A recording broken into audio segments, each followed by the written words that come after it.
E aí pessoal, tudo bem? Seja bem-vindo ao meu canal. Para quem não me conhece, sou Fabi Rodrigues e hoje a gente tem um quadro novo no canal que chama Fabi Responde. Bom, eu acho que esse quadro vai ser bem bacana, de serventia para todo mundo, porque com as dúvidas das nossas amigas, acho que muita gente vai se inspirar e vai ver que realmente é de uma grande utilidade. E a dúvida que é minha pode ser sua, pode ser da colega. Se você tem alguma dúvida, se você tem alguma sugestão, vocês entrem em contato pelo e-mail fabiresponde@hotmail.com. Eu espero que vocês gostem, preparei com bastante carinho, lembrando que as 10 perguntas selecionadas vão concorrer a um tapetinho. No final do vídeo a gente vai fazer o sorteio. Então, gente, vamos lá? Selecionei 10 perguntas, né? Como eu disse, eu numerei de 1 a 10. Depois a gente vai fazer o sorteio aí pelo sorteador com a numeração. E aí eu passo pra vocês, tá bom? Bom, a primeira pergunta é da Kátia e ela diz aqui: meu nome é Kátia, minha página, né, é a Biscuit. Legal que você fez isso pro canal. Minha pergunta é: como você faz pros moldes durar? Bom, essa pergunta não foi só da Kátia, eu recebi acho que uns 6 e-mails com a mesma pergunta. Eu vou te falar como eu, Fabi, faço. Eu não tenho muita coisa com isso, porque eu sempre guardei e armazenei numa caixa organizadora. Sempre. Então, quando chegava o meu molde que eu comprava, que eu trabalhava na produção, então eu chegava, eu tirava da embalagem e depois que eu utilizava, limpava com o próprio biscuit mesmo, a gente usa a própria massa para estar limpando, né? E guardava dentro de uma caixa organizadora. Não precisa bater maisena, eu vejo várias coisas. Ah, eu bato maisena, ah, eu faço isso, eu faço aquilo. Não precisa, gente. Mantém um lugar seco e arejado. Não sei se vocês já viram, hoje em dia a gente tem umas caixas organizadoras que elas são todas vazadas, tá vendo? Elas são umas tramas, mas elas são todas furadinhas, tá vendo? Esse aqui é meus cortadores, ó. Então eu guardo aqui. Esse é o local que eu armazeno os meus moldes, em caixas organizadoras. Eu procuro deixar sempre assim. Eu empilho um em cima do outro, procuro deixar os maiores embaixo, os menores em cima. Os que eu uso com mais frequência, coloco numa caixa. E aqueles que eu não uso com tanta frequência, eu coloco em outra. E tem outro detalhe também a respeito de molde. Ai, por que o meu molde não durou? Ai, porque o meu molde tá derretendo? Gente, a questão é, a durabilidade não é só de armazenamento, é do silicone. Então assim, se você compra um molde e o silicone não é tão bom, ele vai ter uma durabilidade menor. Vai chegar uma hora que ele vai começar a melecar, que ele vai começar a ter outros problemas, mas isso não é questão de armazenamento, isso é questão de produto, de matéria-prima. Eu tenho moldes meu aqui da Neia, que foi de quando lançou o mini pet. Eu tenho meu molde. O micro pet, eu tenho o meu micro pet de quando eu produzia. Tá aqui, do mesmo jeito. E tenho outros moldes também, já viraram geleia, que a gente puxa, faz igual aquela moeba. Gente, isso é material. Então, lugar seco, arejado, não precisa de nada. Ah, como eu devo lavar o meu molde? Fabi, você lava? Eu lavo. Como eu faço? Água e detergente. Então eu vou pegar o detergente, colocar lá, vou fazer um sabãozinho, lavar, colocar de cabeça para baixo em cima de um guardanapo, um pano de cozinha mesmo, né? Deixa lá secando, secou, pronto. Guarda no mesmo lugar e tá pronto para você trabalhar. Então, Kátia e as outras meninas que perguntaram a respeito do armazenamento, espero que tenha sanado as dúvidas de vocês. A segunda pergunta é da Andréa Chagas. Eu sou a Andréa Faz Arte. Ela diz: olá Fabi, a minha pergunta é a seguinte: por que você não repõe em maior quantidade os materiais? Às vezes a gente precisa fazer uma encomenda e quando a gente vai ver, já acabou. Então, Andréa, na verdade a questão é a seguinte: a gente não repõe porque a gente depende do fornecedor. Então, quanto aos cortadores, a demanda é um pouco demorada porque leva um tempo para ser produzido, né? Esses cortadores que são feitos de PLA, eles demoram um pouquinho mais. A impressão é feita em 3D, então isso leva tempo. Na verdade, a Helena já tá lá, ela e o Anderson na maior corrida, já comprou mais máquinas para tentar atender a gente e não deixar acontecer isso. É muito triste, eu sei quanto é triste você entrar para comprar algo e chegar lá não ter mais. Mas é a questão mesmo da demanda, é a questão de produção. Então a gente pede, quando a gente recebe, temos que esperar novamente ser produzido para a gente poder vender. Então a gente tenta de melhor forma sempre sempre ter, mas infelizmente dependemos de produção. Mas sempre que a gente puder ter, a gente tem. A Helena tá trabalhando lá todo vapor pra gente, a Neia também, e a gente vai fazer de tudo pra não faltar. Eu espero que tenha respondido a sua pergunta. Bom, a terceira foi a Tati Castro, e ela pergunta: oi Fabi, tudo bem? Gostaria de saber como você faz pra viver de artesanato. Obrigado e parabéns pela sua iniciativa. Na verdade, dá pra viver de artesanato sim, mas por que você tem que saber o que você deve fazer para viver dele? Em primeiro lugar, você tem que saber cobrar. Se você não souber cobrar, você não vai viver de artesanato. É como eu já disse num outro vídeo que tem aí, vou deixar aí na descrição, a respeito do valor, de como você deve cobrar. Você não tem que simplesmente fazer as contas do que você gastou. Ah, então assim, eu vou fazer uma lembrancinha, eu gastei de material valor X, então eu vou fazer vezes 2 e tá bem pago. Não é assim. Você tem que aprender a cobrar. Você tem que aprender que o tempo que você gastou lá para fazer aquela lembrancinha é o tempo que é o seu salário. Você não vai simplesmente fazer vezes 2 e achar que tá abalando. Porque na verdade o artesanato não é o valor da matéria-prima, e sim da sua mão de obra. Do que você faz com a sua mão para poder ficar perfeito. Então assim, se você acha que, eu gastei R$2 para fazer um chaveiro, vou cobrar R$4 e tá bom? Não tá bom, gente. Porque você tem que ver o quanto você gastou, o tempo que você levou para fazer 50 chaveiros. Mas como eu já disse, tem um vídeo aí que eu explico tudo isso. Então você tem que, em primeiro lugar, valorizar o que você produz, né? O que você faz. Quando você souber aprender a dar valor no que você faz, e a pessoa fala, mas fulano cobra tanto. Faz com fulano. Eu cobro X, porque esse é o meu valor, é o valor da minha peça, o valor do tempo que eu fico sentado lá para poder produzir, para te entregar algo que é só seu, só você vai ter. Então, quando a gente aprender a se valorizar em primeiro lugar, a gente vai viver do artesanato. Eu vivi do artesanato. Quando eu aprendi que eu tinha que saber cobrar e saber que tudo depende de nós mesmos, né?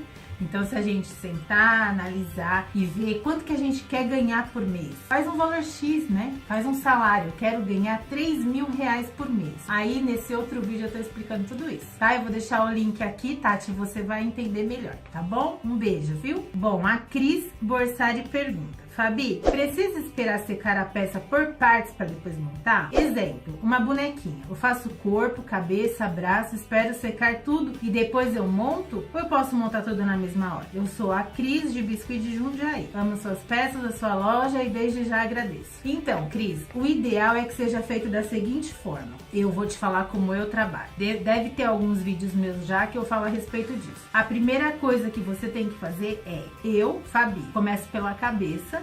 No entanto, eu tô aqui estruturando um outro vídeo do canal. Olha aqui, ó. A primeira coisa que eu fiz é a cabeça. Deixo secando no isopor. Enquanto essa cabeça tá secando, eu vou para a próxima parte, que é o corpo, as pernas, e vou estruturar. Depois que tiver tudo pronto, eu coloco o arame, espera dar uma ressecada, coloco o arame e começa a montar. Precisou enxertar? Vai enxertar. Só que aí as peças já tem que estar basicamente firme para mim conseguir estruturar. Principalmente se for uma peça em pé. Você não vai conseguir estruturar uma peça em pé a não ser que seja toda de isopor. Aí você faz hoje e entrega amanhã. Mas se for massa, não consegue. Então tem que ter aquele tempo de secagem. A última que você faz é o braço. Eu faço assim. Eu faço toda a peça e o braço eu deixo por último, porque eu vou ver como que vai ser o movimento que eu quero deixar para essa peça. Então o ideal é que o braço seja o último. Mas eu acho que o mais bacana é a gente fazer um vídeo explicando tudo direitinho sobre isso, e eu vou ver isso pra você, tá bom, Cris? Bom, a quinta pergunta é da Alessandra, e ela fala: Fabi, tudo que você faz vira moda, vira tendência. Eu acompanho desde a época daquelas canetas lindas que você fazia e muita gente se baseava, mas nunca conseguia chegar próximo. Então eu gostaria de perguntar, como tudo isso começou na sua vida? E como você conheceu o Biscuit? Um grande beijo. Beijo, Alessandra. Então, na verdade, eu conheci o Biscuit através de uma amiga. E faz muitos anos. O meu filho hoje, mais velho, tem 19. Quando eu conheci o Biscuit, ele tinha 1 aninho. Faz 18 anos que eu conheci o Biscuit. E aí eu fui na casa de uma amiga minha, cheguei lá, vi um pote de bolacha. Olhei aquilo, fiquei maravilhada. Falei, meu Deus, como que ela conseguiu fazer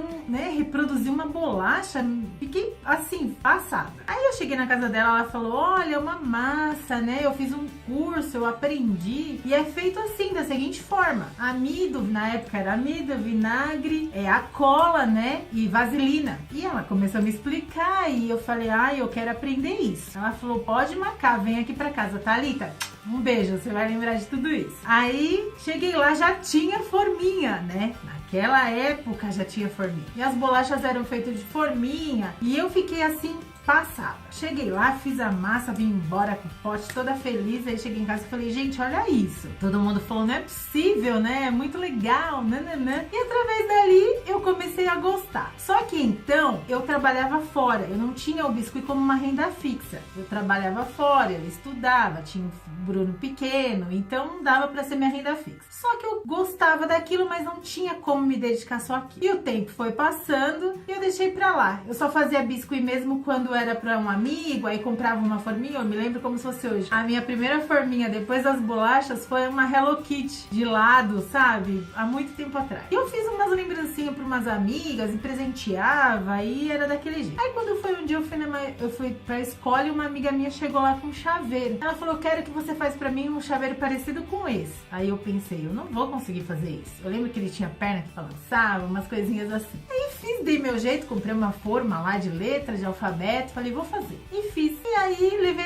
esse chaveiro pra escola. Desde então comecei a vender. E era chaveiro de letra e cada pessoa queria a letra do seu nome. E fazia pra presentear. Eu comecei a trabalhar de um jeito que eu não parava mais. Aí eu tinha a minha renda fixa, que era o meu emprego, né? E eu tinha o biscuit como um algo a mais. E eu comecei a me envolver com aquilo de tal forma que eu falei, gente, não é que, né? Que o negócio dá, né? Que vai dar certo. E comecei, e aí fui me virando com aquilo. Até no dia que eu saí do emprego que eu trabalhava e comecei a fazer o biscuit como minha renda fixa. Só que assim, eu não me valorizava, porque eu achava, as pessoas falavam assim pra mim, ah, mas é muito caro, né? Um chaveiro, R$4, R$3 na época, nem lembro. É um absurdo, não sei o que. Aí eu era assim, no início muito boba, né? Eu falava, ah, então tá bom, quanto você quer dar? Aí eu lembro que na época eu vendi um chaveiro, 3 camadas de massa. Era 3 cores, punha olho, punha perna, ele mexia. Eu vendi, acho que era R$2,50. R$2,50. Só que o negócio começou a tomar uma proporção tão grande que eu vendia tanto que eu tive que comprar 2 formas daquela fora que eu já tinha e meu marido me ajudava na produção. E aí eu comecei a revender. Revender não, eu comecei a ter pessoas que vendiam pra mim. Então eu vendia numa escola, uma amiga levava pra vender, meu marido levava pro serviço dele e eu vendia na escola que eu estudava. E a minha sobrinha levava pra escola que ela estudar. E nisso eu virei a louca do chaveiro. E eu vi que aquilo mesmo sendo R$2,50, eu tava ficando feliz, porque eu tava ganhando já de biscuit o que eu ganhava trabalhando fora. Aí eu falei, mas isso tá demorando demais pra ficar pronto. 3 camadas, leva um tempo. E eu comecei a pensar diferente. Aquele tempo que eu parava pra me dedicar pra aquilo, eu tinha que melhorar isso, eu tinha que começar a valorizar. Aí comecei a pensar dessa forma e começou a fluir. E desde então, nunca mais eu larguei. Gente, mas a minha primeira peça, crê em Deus Pai, eu joguei fora, porque era terrível. Só que assim, né? O dia a dia a gente vai melhorando e aos pouquinhos a gente vai chegando lá. Aí cada um cria o seu estilo, o seu jeito de trabalhar e faz com que o seu dia a dia seja maravilhoso, porque trabalhar com o que a gente ama não é trabalhar, né, gente? Fala sério. Eu amo o que eu faço e não trabalho nem um dia. Tá, Alessandra? Então foi assim que começou e na verdade quando eu falava assim, depois desse chaveiro passou essa febre, eu comecei a fazer pote e fazer lembrancinha. Eu lembro que foi um desafio muito grande pra mim quando me pediram um tigrão, né? Me mostraram uma revista e eu trabalhava com uma amiga junto, a gente era sócia. E a gente teve que fazer aquele tigrão. Aquele tigrão foi o maior desafio da minha vida. E até esses tempos ela me trouxe pra me ver, Jesus amado. Pensa num treco feio, que de tigrão não tinha nada. Mas foi aprendendo assim que eu vi que realmente eu ia conseguir, que eu poderia melhorar e foi o que aconteceu. E hoje, gente, o biscuit é minha profissão e eu não troco por nada. A próxima pergunta é da Cacá Cruz. Como fazer para deixar a sua massa um pouco mais macia quando temos que sovar e abrir em grande quantidade? Na verdade, a minha massa eu acho que não deve ser tão dura, né? E para você tá conservando ela melhor, você pode colocar num plástico filme ou então um saquinho plástico mesmo, ou guardar em potes. A melhor forma de você guardar e ela não perder é dentro de pote. Mas se você não gosta, saco plástico, e se você precisar sovar, creme para biscuit é o ideal para estar sovando, para estar melhorando. E sovar sempre, porque se você não sovar, pode ser a minha massa, pode ser da colega, pode ser a massa que for, vai rachar. Então tem que sovar antes, tá bom?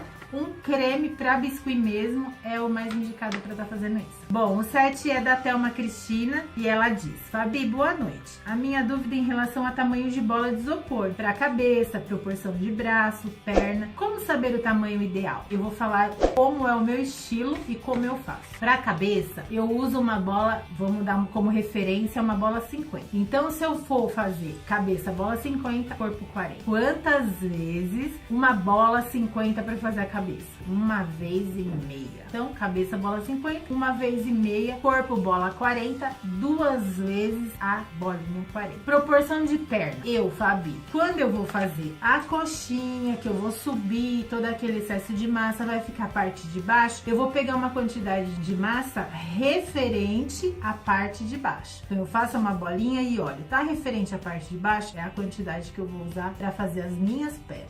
A altura dessa perna, referente à altura do seu corpo. Se você tiver um corpo de 5 centímetros, 6 centímetros, você vai fazer a altura da sua perna com 6 centímetros. Leva isso como parâmetro, não vai ter erro. Braço, referente à parte de cima da coxinha. Parte de baixo, perna, parte de cima, braço, tá? Então vai fazer uma bolinha, referente à parte de cima da sua coxinha, é ali que você vai ter a quantidade exata para o seu braço. A referência é mais ou menos isso. Acho que deu para entender, né? Tem coisas que tem que ser realmente ali na prática para poder fazendo e mostrando, mas eu creio que deu para você entender um pouquinho, né? A Leilane pergunta, a Leilane dos Santos, ela pergunta: Fabi, meu nome é Leilane e tenho uma dúvida de quando eu uso palito ou arame, às vezes eles aparecem, principalmente no encaixe do pescoço e na cabeça, e principalmente de lembrancinha. O que tenho que fazer? Deixar ressecar para montar? Dá uma dica para nos ajudar, porque às vezes tenho que disfarçar colocando lacinho. Isso é tudo questão de montagem. Como a gente disse um pouquinho atrás, vai fazer o pescoço, vai deixar ressecar. Vai fazer o corpo, vai deixar lá. Tudo seco e vai começar a montar. Quando você for fazer a montagem do corpinho, tá vendo o corpinho? Já tá firme, eu fiz ontem. A cabeça fiz ontem, então já tá aqui, já tá tudo no ponto de eu começar a montar. Quando eu for estruturar essa cabeça aqui no corpo e for enxertar o pescoço, não vai subir. Por quê? Porque o biscoito já retraiu. Então o tempo que a gente precisava que ele retraísse para isso não acontecer, já foi, né? 1 dia, 2 dias. Então quando a gente for fazer o enxerto dessa cabeça aqui, for colocar o pescocinho, ele não vai subir. Então não adianta, gente, não adianta. Fez, estruturou, fez molhado, úmido, colocou o pescoço aqui e passou cola, vai subir, não adianta. Então, o ideal é que você faça, espere o tempo de secagem, enxerte o pescocinho, se precisar, dá uma alisadinha que vai ficar perfeito. Então, agora a próxima foi Rosilane. Oi, amada, aí vai minha pergunta. No começo, quando você começou a fazer artesanato, lembro de ver você ter comentado que você gastava todo o seu lucro, uma boa parte em material. Pois bem, o que te ajudou a dar mais controle e analisar com mais clareza do que o necessário? Ela tem mais uma aqui. Não sei se eu posso, mas eu vou falar. O meu marido morre de ciúmes de implicância, no meu caso, com o biscoito. Se eu também era assim? E se era, como você fez para ter essa paciência? Beijo, te admiro muito, Rosilane. Bom, Rosilane, realmente quando a gente tá no começo, trabalhando com o artesanato, tudo que a gente vê, a gente acha que vai fazer. E nisso a gente cria uma corrupção muito grande e eu tinha esse problema. Tudo que eu via, eu achava que eu ia utilizar. Eu vou fazer, porque ali eu vou conseguir colocar lá, e fazia isso e fazia aquilo, e ia só gastando. Madeira, vocês não têm noção. Agora vocês me respondem. Pra que madeira uma pessoa que faz biscoito? Aquele monte de madeira, aquele monte de coisa, e era só dinheiro dentro desse quarto, porque se você for analisar, você só tá investindo. Aí teve um dia que eu parei para organizar e falei, meu Deus, o que eu vou fazer com isso? Não fiz nada, acabei fazendo umas doações, uns eu cheguei a usar, mas muito pouco, a maioria eu doei. Então assim, a minha dica é comprar apenas o necessário. Se o seu foco é o biscuit, para que você vai comprar madeira? Se o meu foco é biscuit, pra que eu vou comprar papel discreto? Entendeu? Então assim, eu acho que eu vou usar em 2045 pra fazer a lembrancinha da minha avó, que nananã. Deixa pra comprar lá. O meu pedido é tal. Foca no seu pedido. No dia que o cliente passou o seu pedido, ele vai ter que te dar uma porcentagem pra você comprar o material. Compra só o que você vai usar. Quando você começar a pensar dessa forma e comprar só o necessário, você vai ter que dividir em 3, é que nem eu falei lá naquele vídeo. E é as suas despesas, né? O seu lucro e o seu fundo de caixa. A despesa é o que você vai pegar para poder comprar o material. O lucro é o que você vai guardar, que é seu, pessoal. E o fundo de caixa é o que você tem que ter lá para caso tenha uma emergência e você se recorrer a você mesmo e não depender de ninguém. Quando você resolver parar e analisar e começar a dividir por 3, tudo vai ficar mais fácil. Aí você vai ver que você tá fazendo certo, que você tá tendo lucro, tá tendo seu fundo de caixa para você recorrer e com o seu lucro ainda vai poder comprar algo para você. É o que eu sempre fazia. Ah, eu tenho 100 reais de lucro. Arrasei. 100 reais? Vou comprar tinta, vou comprar isso, vou comprar aquilo. Pra quê? Vai usar no quê? Pega os 100 reais e vai comprar uma blusa. Pega os 100 reais e vai comprar de maquiagem. É seu, você tem que gastar com você. O dinheiro que você tem que comprar as coisas é o do material, é a sua parte. A primeira parte do material você compra ali. Se porventura não der, é porque não era para comprar. Porque quando a gente cobra, quando a pessoa vai dar o nosso 50%, dali a gente já consegue comprar o material tranquilamente. E às vezes ainda sobra, né? Então o que sobrou põe no fundo e o outro é seu, porque você sentou, trabalhou, modelou e não foi pouco. Então aquele lá é seu, pra você comprar sua maquiagem, seu esmalte. Tudo bem que biscoiteiro não faz unha, né? Mas algo pra você, pros seus filhos passear. Tudo bem que biscoiteiro também não passeia, né, gente? Mas era bom tirar um dia pra gente, né? A gente também merece, não é de ferro. Bom, e a 10ª pergunta de hoje é da Gisele. Diz ela que é autêntica. E ela fez 2 perguntas aqui. A primeira dela foi: se eu sei quem que foi a primeira pessoa que gravou o vídeo de YouTube no Biscuit? Eu não sei, tentei pesquisar, mas também não encontrei. Eu acho que é uma pergunta muito difícil. Se alguém souber, deixa aí nos comentários que eu vou ficar bem feliz em saber, porque é bem interessante. E ela perguntou aqui qual é a origem do Biscuit. Pelo que eu li, a origem do Biscuit veio lá da Itália. Começou por lá, de uma pasta que era feita de farinha com sal, lá que foi dada a origem. Aqui no Brasil, eu acho que a pioneira, quem deu início, quem nos trouxe tudo isso, essa maravilha foi a dona Ana Modunho, que todo mundo conhece, todo mundo sabe que faz coisas maravilhosas, e foi através dela que o Biscuit tá aí até hoje. Eu já fiz vários cursos lá, saudade daquela época que a gente ia fazer curso, da Ângela, do Wilson Cabral. Era um tempo muito, muito bom e deixa muita saudade. Pelo que eu li, foi ela que trouxe isso pra gente, deu origem ao Biscuit aqui no Brasil. Se eu estiver enganada e alguém souber algo a respeito, também deixa aí nos comentários. Bom, esse foi um Fabi Responde, foi grande, né? Oh, meu Deus, deu um tempão aí. Eu espero que vocês tenham gostado, que tenha sido de grande utilidade para todos nós, né? Porque uma pergunta aqui, uma resposta ali, igual eu disse, uma dica ali, outra acolá, é bem-vindo, né? Para todo mundo. Bom, eu vou fazer, como eu disse, eu numerei, né? De 1 a 10, eu vou fazer aqui, ó, no sorteio, e vou mostrar para vocês, vamos ver quem que ganhou, né? Tapetinho. E o sorteado foi o número 3. Deixa eu ver quem que foi o 3. Foi a Tati Castro. Tati, a gente vai entrar em contato com você por e-mail e vamos te enviar, tá bom? Pegar seus dados e mandar pelo correio. Um beijo e até a próxima. Tchau!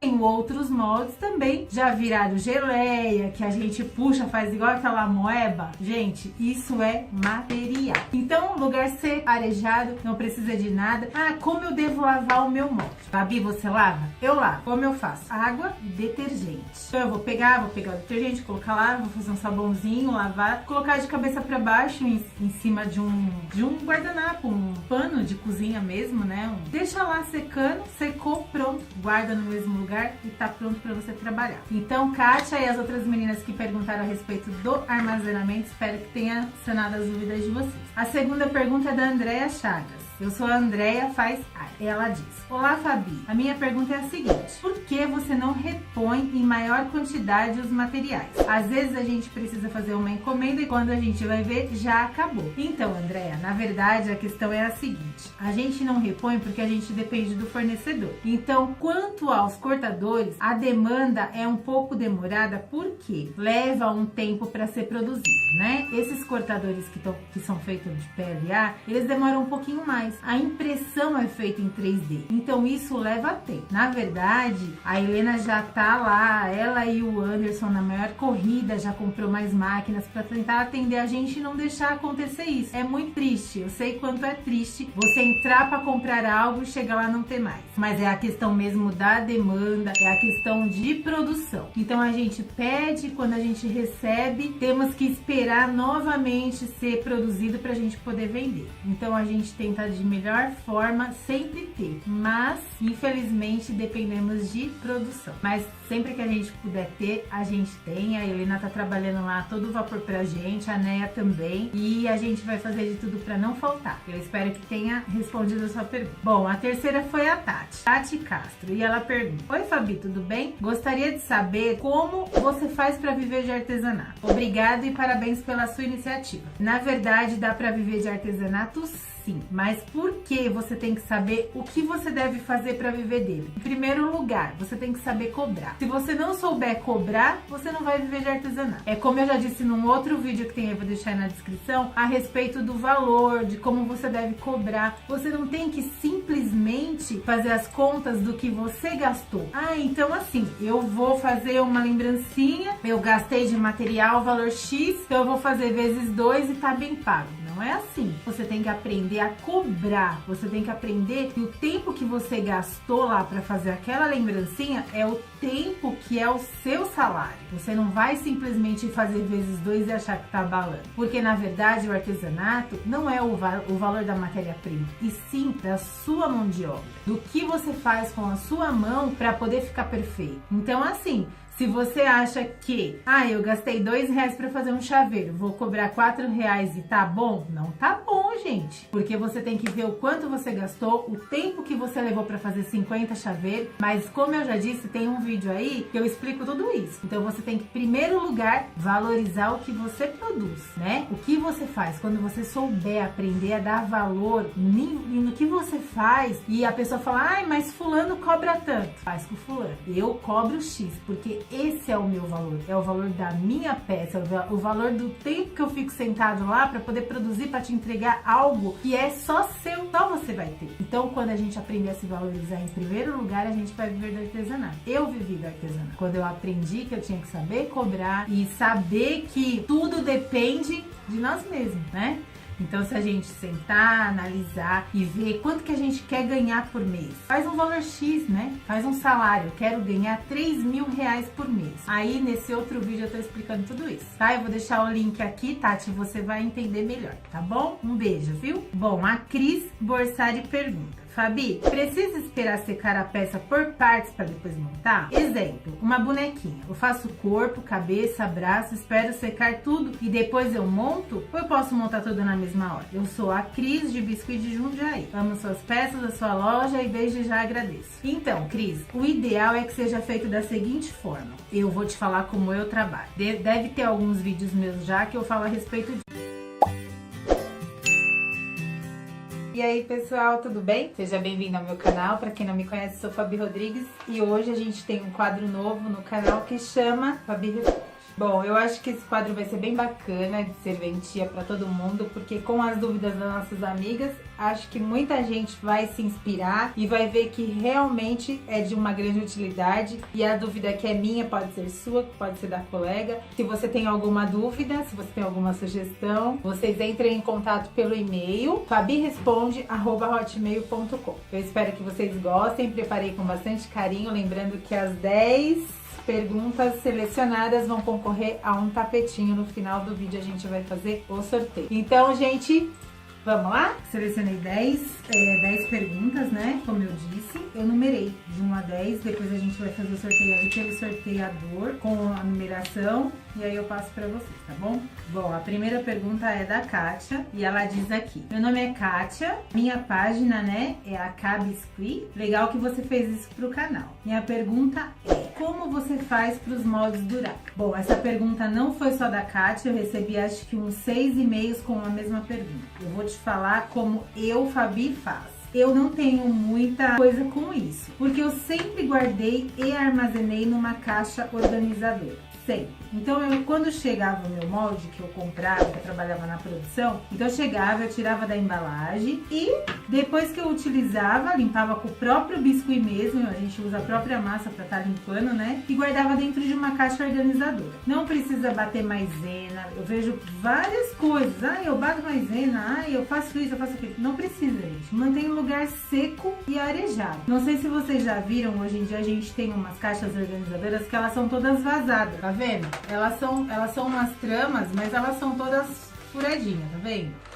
Esse aqui é meus cortadores, ó. Então eu guardo aqui. Esse é o local que eu armazeno os meus moldes, em caixas organizadoras. Eu procuro deixar sempre assim.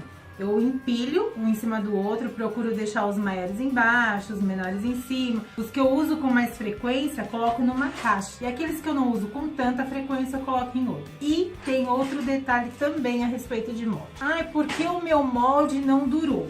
Porque o meu molde tá derretendo. Gente, a questão é, a durabilidade não é só de armazenamento, é do silicone. Então assim, se você compra um molde e o silicone não é tão bom, ele vai ter uma durabilidade menor. Vai chegar uma hora que ele vai começar a melecar, que ele vai começar a ter outros problemas, mas isso não é questão de armazenamento, isso é questão de produto, de matéria-prima. Eu tenho moldes meu aqui da Neia, que foi de quando lançou o mini pet. Eu tenho meu molde. O micro pet, eu tenho meu micro pet de quando eu produzia. Tá aqui, do mesmo jeito. E tem